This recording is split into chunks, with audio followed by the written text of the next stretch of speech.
HS रिन को hypnotise कर रहे थे और उनसे कह रहे थे कि वो जो उनसे कह रहे हैं रिन वही रिपीट करें। तो एचएस ने रिन से कहा कि वो कहें कि वो सिर्फ एक इंस्ट्रूमेंट है। तो रिन ने भी एचएस की ये बात रिपीट करी। फिर एचएस ने रिन से पूछा कि क्या एक इंस्ट्रूमेंट बोल सकता है। तो रिन ने थोड़ा कंफ्यूज होकर मना करा। फिर एचएस ने पूछा कि क्या एक इंस्ट्रूमेंट की कोई पर्सनैलिटी हो सकती है। तो रिन ने इस बात पे मना करा। फिर एचएस ने रिन से कहा कि एक इंस्ट्रूमेंट को सिर्फ वही आवाज निकालनी चाहिए जो उसका प्लेयर चाहता हो। इसके बाद रिन अचानक से होश में आ गई थी और रिन ने एचएस से पूछा कि क्या इतना काफी था। तो एचएस ने रिन से पूछा कि क्या वो और एक्सप्लॉइट होना चाहती थी। तो रिन ने इस बात से मना कर दिया और उन्होंने एचएस से कहा कि उन्होंने बस एक मेजर ही गाया था, जिसकी वजह से एचएस रिन का एक टेस्ट लेना चाहते थे और उनका ये टेस्ट कुछ ज्यादा ही छोटा था। तो एचएस ने बताया कि एक ही मेजर काफी था उनके टेस्ट के लिए, जिसका इस्तेमाल करके वो रिन की आवाज के अकॉर्डिंग एक गाना बना सकते थे और एक प्रोफेशनल के साथ यही प्रोसीजर इस्तेमाल होना चाहिए। तो रिन एचएस से कह रही थी कि वो उनसे एक और मौका चाहती थी, क्योंकि रिन एचएस के पास एक इम्पल्स पे आई थी, क्योंकि वो अब तक एक्सेप्ट नहीं कर पा रही थी कि उन्होंने अपना ट्रेनिंग का स्टेटस भी खो दिया था और वो एचएस के बारे में बिल्कुल भी अनजान नहीं थी, क्योंकि रिन ने कुछ लोगों से बात करते हुए ये सुना था कि एचएस ने रिन का करियर बचा लिया था, जिसकी वजह से रिन का कॉन्ट्रैक्ट भी कंटिन्यू हो गया था और रिन की कंप्लीट एल्बम भी पूरी हिट हो गई थी। और रिन ने इन्हीं बातों के बीच में कंपोजर का नाम सुना था और कंपोजर अपने नाम में सिर्फ अपने इनिशियल्स ही इस्तेमाल कर रहे थे और उनके इनिशियल थे एचएस। और रिन ने एचएस के बारे में कुछ और अफवाहें और सुनी थी, जिसमें से कुछ ये थी कि एचएस बिल्कुल भी सोते नहीं है और एचएस को पूरे दिन में सिर्फ 5 मिनट की नींद काफी होती है। और एक रूमर तो ये भी था कि एचएस को कंपनी के सीईओ और बोर्ड के डायरेक्टर्स फेवर कर रहे थे, तो शायद इसीलिए एचएस इतना काम भी कर रहे थे। एचएस ने फिर रिन को बताया कि जैसे ही वो उनके लिए एक ड्राफ्ट बना लेंगे तो वो उन्हें बुला लेंगे, तो वो अब वहां से जा सकती थी। तो रिन ने भी एचएस से कहा कि वो भी एचएस के साथ काम करने के लिए बहुत ज्यादा एक्साइटेड थी। तो एचएस ने रिन से कहा कि अभी तक काम शुरू नहीं हुआ था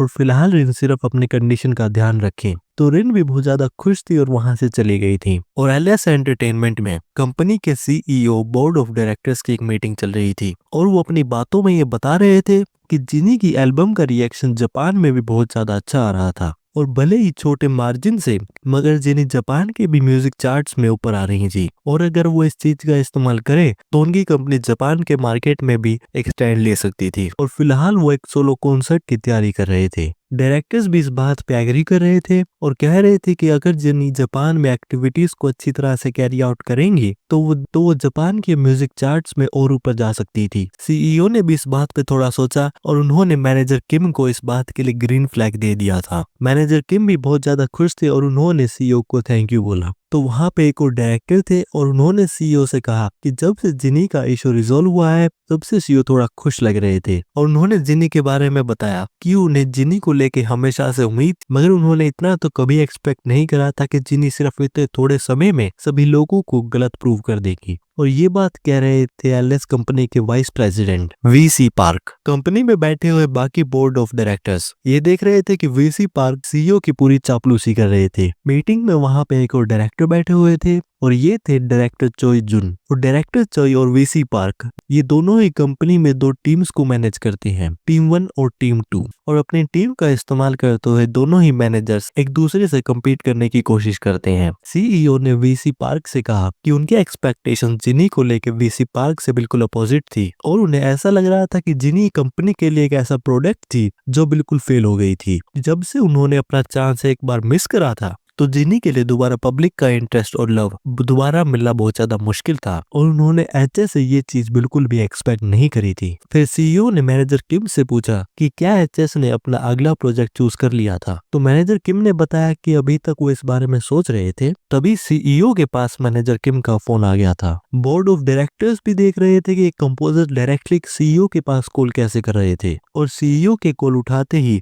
एचएस ने बताया कि वो वही थे जो वो उनसे पहले मिले थे और एचएस को ये बात पता थी कि सीईओ इस समय थोड़ा बिजी थे, तो वो डायरेक्टली उनसे पॉइंट पे आके बात करना चाहते थे। और उन्होंने बताया कि उनकी कंपनी में एक ट्रेनी है जो कि बहुत ज्यादा समय से एक ट्रेनी है और उनका नाम रिन है और फिलहाल कंपनी ने उन्हें निकाल दिया है और एचएस अपना अगला प्रोजेक्ट रिन के साथ करना चाहते हैं। सीईओ ने भी कहा कि वो ये प्रपोज कर रहे हैं कि उन्होंने एक ट्रेनी को निकाल दिया है और वो अपना प्रोजेक्ट उनसे कर रहे हैं, तो यही कारण है कि वो डायरेक्टली सीईओ के पास कॉल कर रहे हैं क्योंकि एचएस को भी पता है इस चीज का प्रूव होना बहुत ज्यादा मुश्किल है। और सीईओ ने एचएस को बताया कि एलएस एंटरटेनमेंट के सभी ट्रेनीज बहुत ज्यादा कैपेबल लोग हैं और वो किसी ट्रेनी को बिना किसी कारण के तो कंपनी से नहीं निकालेंगे। तो एचएस ने सीईओ से कहा कि कोई भी एक वोयलिन से आवाज तो निकाल सकता है। तो सीईओ ने एचएस से इस बात का मतलब पूछा। तो एचएस ने सीईओ को बताया कि एक वोयलिन का इस्तेमाल करके आवाज तो कोई भी निकाल सकता है, मगर एक वोयलिन से आवाज निकालना और एक वोयलिन को प्ले करना बहुत ज्यादा अलग चीजें हैं। और अगर कोई ऐसा भी इंस्ट्रूमेंट है जो बहुत अच्छी आवाज निकालता है, एक ऐसे प्लेयर को दे दिया जाए जिसमें उसको इस्तेमाल करने की कैपेबिलिटीज ना हो, तो वो इंस्ट्रूमेंट सिर्फ एक तरह से आवाज ही निकालेगा। और उन्होंने ऐसा जीनी के साथ पहले भी करके दिखाया था। और अगर फिर से उन्हें एक दोबारा अच्छा इंस्ट्रूमेंट मिले तो वो एक बहुत अच्छी परफॉर्मेंस तैयार कर सकते हैं। तो सीईओ ने भी डायरेक्टर को बताया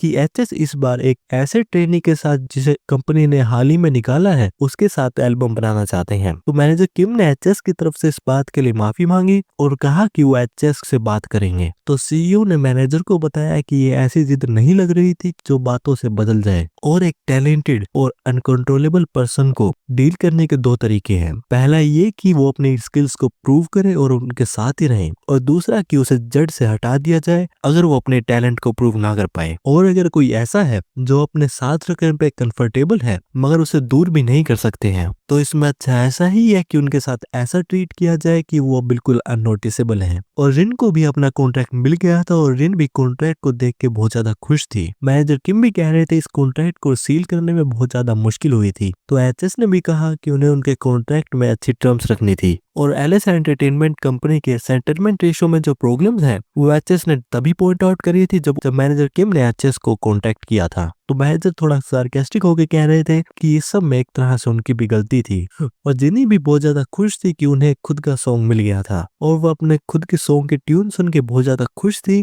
और कह रही थी कि ये सॉन्ग की ट्यून्स बहुत ज्यादा अच्छी थी। तो मैनेजर किम ने भी रिन से कहा कि ये अच्छी बात है कि वो खुश थी, मगर वो एचएस को लेके ज्यादा एक्सपेक्टेशन ना रखे क्योंकि वो बाद में और डिसअपॉइंटेड भी हो सकती हैं। तो रिन भी इस बात पे थोड़ा कंफ्यूज थी और मैनेजर किम से इस बात का कारण पूछ रही थी। तो तभी एचएस ने रिन को अचानक से गाने का कोरस सिंग करने के लिए कह दिया था। तो रिन ने एचएस से पूछा कि क्या वो प्रैक्टिस नहीं कर सकती थी। तो एचएस ने रिन से कहा कि वो आखिरी 6 सालों से प्रैक्टिस ही कर रही थी और क्या उन्हें अभी भी प्रैक्टिस करने की जरूरत थी। मैनेजर किम भी ये सब देखते हुए सीईओ की बात याद कर रहे थे और वो खुद से ही कह रहे थे कि एचएस उन्हें कुछ ज्यादा ही चिंता में डाल रहे थे। और फिर इस सब के बाद रिन का एक इंटेंस रिकॉर्डिंग सेशन शुरू हो गया था। जैसे रिन अपनी लाइन गा रही थी तो एचएस उनसे कह रहे थे कि लाइन में कोई भी इमोशन नहीं था, तो रिन एक ही लाइन बार बार गा रही थी। तो एचएस कह रहे थे कि वो वर्ड्स को सही नहीं बोल रही है और वो कह रहे थे कि वो स्टार्टिंग से ही ऑफ बीट थे और वो दोबारा शुरू करें। ऐसा कुछ देर और चलता रहा तो रिन रिकॉर्डिंग रूम से बाहर आई और उन्होंने एचएस से पूछा कि क्या वो एक बार वोकल गाइड्स को सुन सकती हैं। तो वोकल गाइड्स को सुनाने के लिए एचएस रिकॉर्डिंग स्टूडियो में चले गए थे और रिन भी ये सब देखकर सोच रही थी कि एचएस डेब्यू क्यों नहीं कर रहे थे। और इसके बाद एज यूजुअल रिन एक पूरी रात सिंगिंग करते हुए एक्सप्लॉइट हुई, मगर इस सब का रिजल्ट बहुत ज्यादा फ्लॉलेस आया। मैनेजर किम को भी पता था कि अभी तक एक गाना मास्टर नहीं हुआ था, मगर इसकी क्वालिटी बहुत ज्यादा अच्छी थी, तो वो इसका इस्तेमाल करके सेल्स के सैंपल बहुत इजीली इस्तेमाल कर सकते थे। और एक बात ये भी थी कि जिनी पहले से ही पब्लिक से फेमिलियर थी मगर रिन नहीं, तो इस वजह से इसकी और एग्रेसिव प्रमोशन और मार्केटिंग की जरूरत थी। मगर मैनेजर किम को एक बात बताई गई कि केओके की 10th anniversary comeback album release हो रही थी। तो पीआर टीम के मेंबर ही बता रहे थे कि केओके की वजह से पीआर टीम रिन के डेब्यू में ज्यादा फोकस नहीं कर पाएगी और केओके एलएस कंपनी का एक टॉप ग्रुप है जिसकी 10वीं एनिवर्सरी है, तो कंपनी को इस पे पूरा फोकस करना होगा। मैनेजर किम भी देख रहे थे कि रिन का डेब्यू एक बहुत गलत समय पे क्लैश हो गया था और इस सब का कारण सिर्फ एक ही इंसान हो सकता था और वो थे वीसी पार्क, और उन्होंने ये सब डायरेक्टर चोई के साथ कम्पीट करने के लिए किया था। स्क्रिप्ट